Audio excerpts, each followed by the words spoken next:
Welcome, guys, to Cooking with Jewell. This is Culinary Arts program here at Desert View.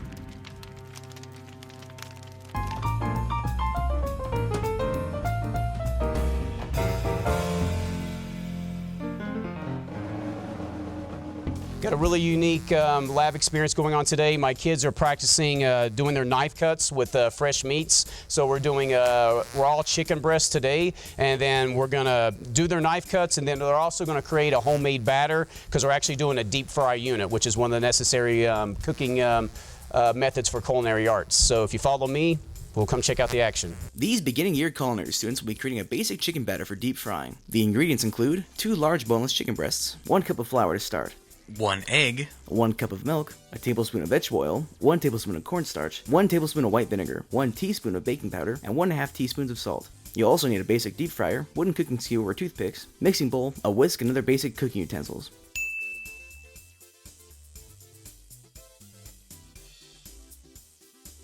With chicken, you do not want your oil too hot. You have got to monitor the temp. 350, guys, is the oil temp. You cannot crank it up to like 400 degrees. You're thinking of previous labs. Every food is different. If you have it on 400 degrees, what's going to happen is your batter, your batter's going to burn, it's going to brown, and then your chicken's still going to be raw in the middle, okay? So it's like a slow fry method, okay? Obviously, you can see that oil is dirty. It's like a lot of debris, so you don't want to preheat it because you know you weren't going to use it, okay? So now we're going to have to wait till that cools down, okay? And then that way we can strain it out and get you fresh oil.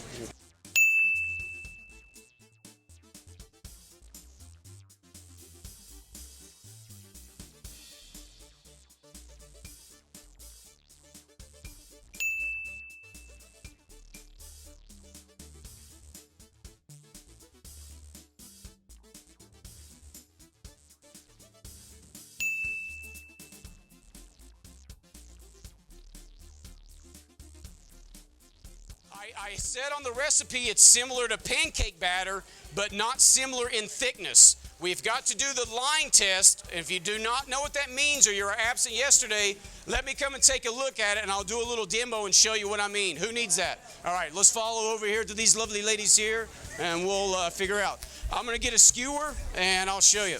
You have to do, this is what I was telling you guys on my recipe. Yeah, they call it the line test, okay? Meaning that when you draw, now you see how your batter just kind of flowed back together and you can't really see your line anymore? That means it's too thin. So what you have to do is go get you a cup of flour. Now may not need it all, but we're gonna do a little bit at a time. We'll re-whisk it, okay? And then we'll do another test line, and then when the line stays and it's visible, then that means it's thick enough to use, okay? So you just have to kind of tweak it as you go.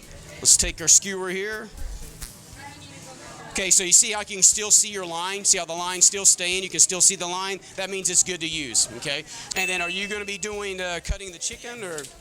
Yeah. Okay, so this is your whole chicken breast, okay? So the unique thing with this is they haven't removed the cartilage, none of the fat, so what you guys are going to have to do, okay, you can see the cartilage connection in the back. So what you want to do is divide it. You're going to take your chef's knife and just cut those in 2, all right? And then it's simply just a matter of going around and trimming off the excess fat, and then be thinking about what type of cut do you want to do. Do you want to do chicken tenders, or do you want to do more like a nugget? But just whatever cut you do, you got to be precise, okay? So meaning if you go with a 1/2 inch on one piece, the next cut needs to be about a 1/2 inch as well. That way it's going to fry up evenly, okay? And then we got to do a temp check on your chicken. Now remember, watch your fingertips, safety, remember guys, same thing just like we're doing knife cuts when we did our veggie cuts. Claw grip, try to keep your thumb behind. That way when you're cutting, your fingertips are out of the way, your thumb's out of the way, because otherwise I know it's more comfortable to hold it like that, but then that's how your fingers get crunched, okay? So test once. Remember guys, you don't want to use fingers or tongs to batter dip chicken, because think about it, if you're using your fingers to batter dip your chicken, that means there's 2 parts of your chicken that are receiving no batter coating, okay? So smartest thing to do, what I learned in culinary school, okay? You can do toothpicks. I prefer like the wood, like bamboo skewers, because they're a little bit more weight to it, and that way if you have bigger pieces, okay? You're gonna stab your meat, and that way you can dunk it around really good, and the batter will cover over that, and then you can drop them into the fryer, okay? So don't use fingers, don't use tongs, because you want it to be completely encased. So yeah, see it's starting to fry up, so. It should rise to the top, shouldn't it? Yeah, and at first they're gonna look like they're gonna stay at the bottom, but when they get closer to doneness, they start floating. Real similar to like when you do a homemade ravioli, when you put them in, okay, at first it looks like they're gonna sink and stay at the bottom, but then they're gonna start to float, okay? When you know the float, that's when you know they're like getting near doneness, okay? Doneness? Like doneness, being done. Yes, that is a word. Your level of doneness. You see it frying up, that's nice. So now what you guys gotta decide is, okay, now kids are asking me all day is, Mr. Jewell, how do I know when the chicken's done?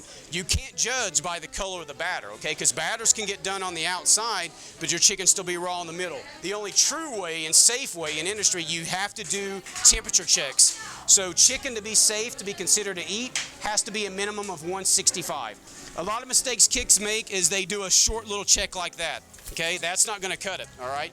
You have to make sure it's in the most inner part of the meat. So usually what I do is I run one through, almost do like a kebab effect, okay? Because it has to be about halfway up, okay?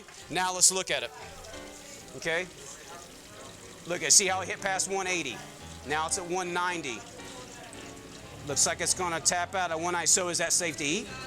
Yeah, because it hit above 165. So now you know that's done. Yeah, the main, most important thing is safety first. So you got to make sure that your chicken is 165 or above, and then you can decide what is your preference for batter. Do you like a soft breading, or do you want a crunchy bite? So if you want it to be crunchy, let it fry a little bit longer. And some kids are asking, well, is that going to hurt the chicken? It's not going to dry out the chicken, because it's it's in oil, so that's going to keep it from drying out, obviously, and keep it moist. Okay, so you're going to need tongs. Go ahead. You have multiple partners, help each other out, okay? That's the part of working with the team. If you're working on something, you guys know you need tongs to be able to get your chicken pieces out.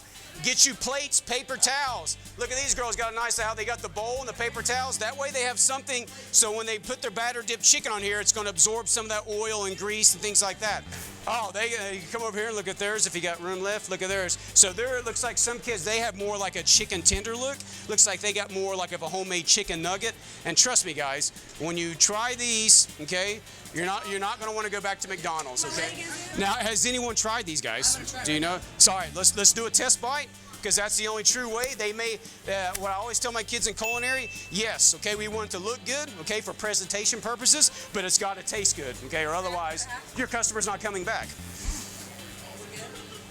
2 thumbs up. Well, we got to let Melanie judge in, and then the ultimate judge. Oh my God, Mel. I'm real good.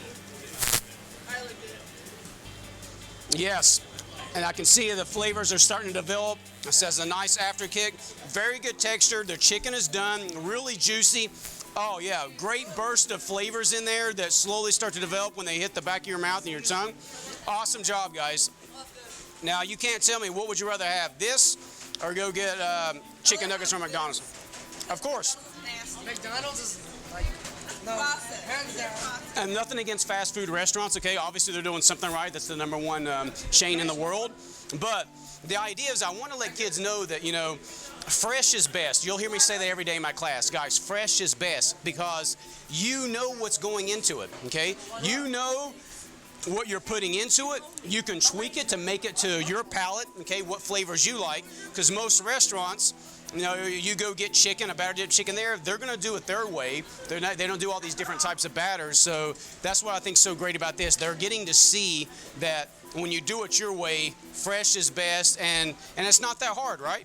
It's not that hard, right? It's not as, easy. Okay, guys, remember, just like TV shows, you're on the clock, okay? Pretend you're on CHOP. Look at the time. What time is it? 35 minutes, okay? All right? Time's running down. Working teams, everybody has a job to do. Don't wait till the last minute to clean, okay? Do a little bit at a time, and that way you can get it done, okay? You can't wait till the last minute. No standing around. Everybody help each other out. Teamwork, teamwork. You got to learn to work as a team, guys. Don't be afraid to tell each other to do something. Don't let anybody stand around. Everybody has a job to do. Hey, guys, I'm Joey Jewell. Thanks for joining us. What you just saw with the beginning culinary arts class, did a little unit on knife cuts, batter, and our deep fry cooking method. So again, I'm Joey Jewell, so welcome to the first edition of Cooking with Jewell with Culinary Arts, and I hope to see you guys soon.